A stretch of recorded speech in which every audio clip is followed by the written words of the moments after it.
प्राचीन समय में वृंदावन और गोकुल की धरती पर नंद बाबा और यशोदा मैया के आंगन में बाल कृष्ण अपनी मनमोहक लीलाएं कर रहे थे। वे अपने ग्वाल मित्रों के साथ गायें चराने जंगलों में जाते, बांसुरी बजाते और सबका मन मोह लेते। पर उसी समय एक बड़ा संकट गांव पर मंडरा रहा था। गांव के पास बहने वाली यमुना नदी का जल धीरे धीरे काला और विषैला हो गया था। कारण था एक भयानक और अत्यंत विषधर सर्प, कालिया नाग। कहा जाता है कि कालिया पहले रमनक द्वीप में रहता था, परंतु गरुड़ के भय से वह यमुना में आकर बस गया। उसने नदी के एक भाग में अपना बसेरा बना लिया और अपने विष से जल को इतना जहरीला कर दिया कि उसके पास जाते ही पशु पक्षी मर जाते थे। पेड़ पौधे सूखने लगे और हवा भी विषैली हो गई।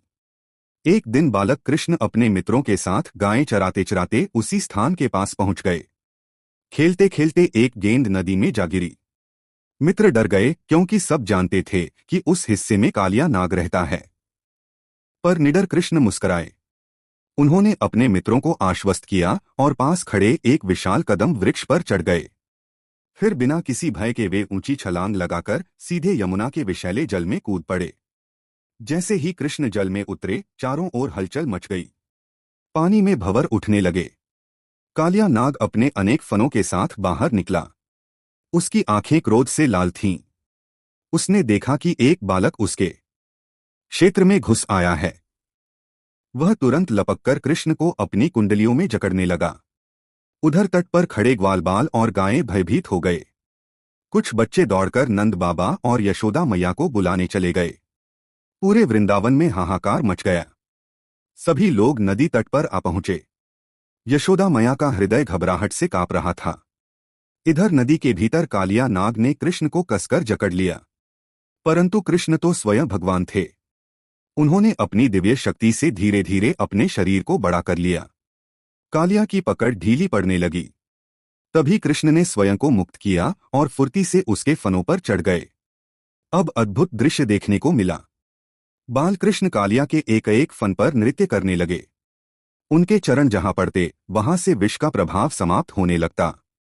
कालिया के अनेक फन थे और कृष्ण हर फन पर कूदते फांदते नृत्य कर रहे थे। उनकी चाल में लय थी, जैसे कोई दिव्य संगीत बज रहा हो।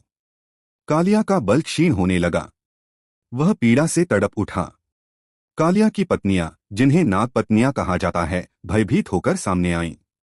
उन्होंने हाथ जोड़कर कृष्ण से प्रार्थना की, हे प्रभु, आप दयालु हैं। हमारे स्वामी को क्षमा करें। यह अज्ञानवश अहंकार में डूबा रहा। आपकी शरण में आए प्राणी को क्षमा मिलनी चाहिए। कृष्ण ने करुणा से उनकी प्रार्थना स्वीकार की। उन्होंने कालिया को जीवनदान दिया, पर साथ ही आदेश दिया कि वह तुरंत यमुना छोड़कर अपने पुराने स्थान पर लौट जाए। कृष्ण ने यह भी आश्वासन दिया कि उनके चरण चिन्ह उसके फनों पर अंकित रहेंगे, जिससे गरुड़ उसे हानि नहीं पहुंचाएगा। कालिया ने सिर झुकाकर प्रभु की आज्ञा स्वीकार की। वह अपने परिवार सहित यमुना छोड़कर चला गया। धीरे धीरे नदी का जल निर्मल और शुद्ध हो गया। पेड़ पौधे फिर से हरे भरे हो उठे।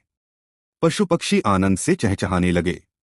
जब कृष्ण जल से बाहर आए तो सबकी आंखों में आंसू थे, पर इस बार खुशी के। यशोदा मैया ने उन्हें गले से लगा लिया। नंद बाबा और सभी ग्वालबाल हर्ष से झूम उठे। पूरे गांव में उत्सव मनाया गया। सबको विश्वास हो गया कि यह बालक साधारण नहीं, स्वयं ईश्वर का अवतार है। इस लीला का गहरा अर्थ भी है। कालिया नाग हमारे भीतर के अहंकार, क्रोध और ईर्ष्या का प्रतीक है। जब ये दोष हमारे मन की यमुना को विषैला बना देते हैं, तब जीवन में अशांति फैलती है। पर यदि हम कृष्ण जैसे दिव्य गुण, प्रेम, साहस और सत्य को अपने भीतर स्थान दें, तो ये सभी विषैले भाव नष्ट हो सकते हैं। कृष्ण का कालिया पर नृत्य यह दर्शाता है कि दिव्यता हमेशा अहंकार पर विजय पाती है। साथ ही यह भी सिखाता है कि शक्ति के साथ करुणा का होना आवश्यक है।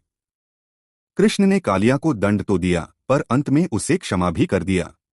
आज भी वृंदावन में इस लीला की स्मृति में कथाएं सुनाई जाती हैं। भक्त इस घटना को याद कर अपने जीवन से बुराइयों को दूर करने का संकल्प लेते हैं। इस कहानी से सीख मिलती है हमें साहस, विश्वास और करुणा से जीवन के सबसे विषैले संकट भी दूर किए जा सकते हैं।